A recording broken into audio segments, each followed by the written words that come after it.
One of the reasons salespeople fail to make their sales quota or sales target is they're too focused on their quota or sales target.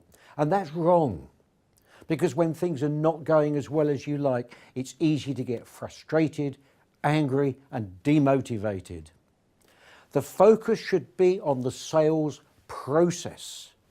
Because when you have a proven effective sales process and the skills necessary to accomplish each stage in that process, you just know you will make the sales. Let's look at a simple version of a sales process. It could go something like this. Start off prospecting for new business, identifying the perfect prospects. You contact them to make an appointment. You meet with them. You ask questions to discover the problems they might have and the opportunities they may be able to exploit.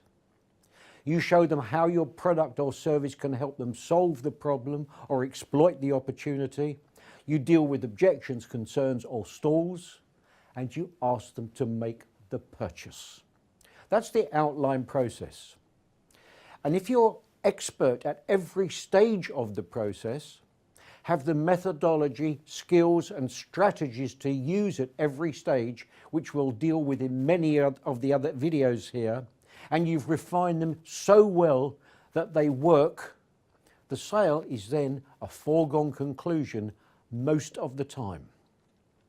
So focus your attention entirely on refining and perfecting your selling process and the strategies and skills to use at every stage and putting it all into action.